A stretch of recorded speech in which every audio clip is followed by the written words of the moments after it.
C'est par rapport à la présentation qui vient d'être faite par Yves, et pour lier les points qui vont être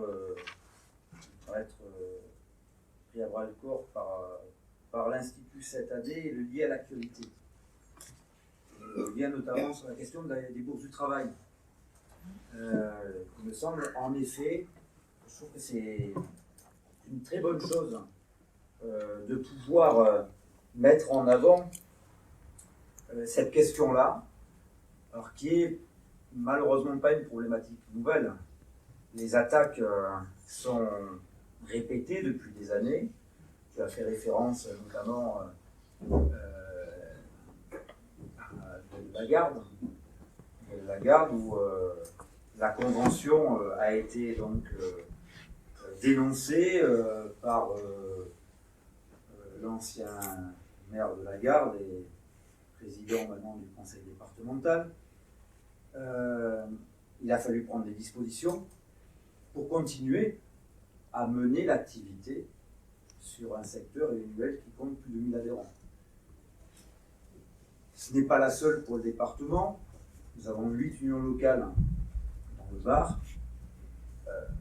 Ça a été le cas aussi sur l'union locale de Cogolin, vous le savez, depuis des années. Et c'était avant l'arrivée du RN sur Cogolin. Nous avons donc là aussi perdu le local qui était à disposition sur ce secteur-là, et qui a fait référence au risque qui planait sur toutes les autres. Il est aujourd'hui important dans notre organisation,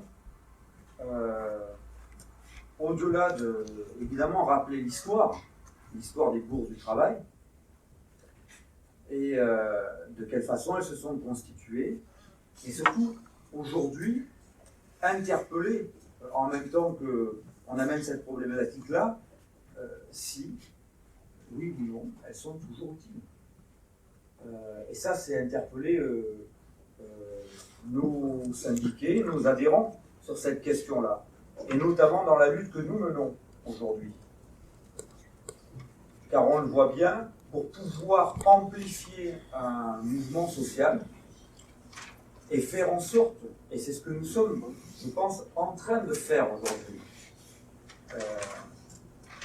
de faire en sorte que chaque salarié, retraité, privé d'emploi, puisse à un moment donné s'inscrire dans le mouvement social qui est en cours, eh bien, il faut pour ça pouvoir le toucher, pouvoir s'adresser aux syndiqués, aux salariés.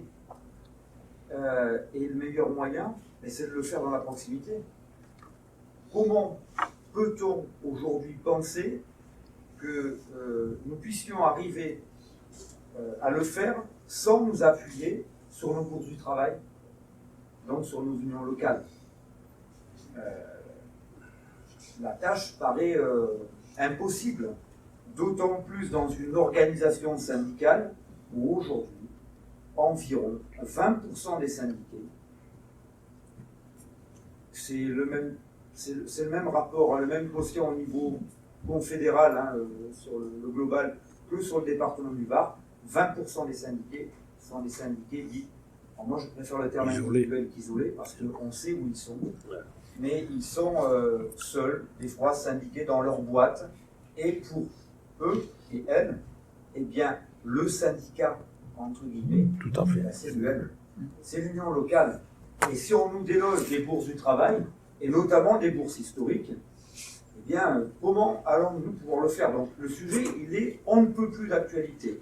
Voilà, je ne m'attarderai pas plus là-dessus, mais je pense qu'il est judicieux d'avoir choisi ce thème-là cette année, parce que sur le département du Var, eh bien, on parle de la bourse du travail, alors il y a de la Seine, de Toulon, nous sommes, il y a celle de Draguignan, mais il y a celle de Brignoles aussi. Brignoles est une bourse du travail. Oui, donc je pense qu'il est important qu'on garde cette structuration. Voilà, alors après, dans les périmètres qui sont les leurs, mais c'est un outil aujourd'hui, et je parle qu'il faut bien l'amener aussi de cette façon-là, indispensable pour nous aider à organiser et à structurer les luttes.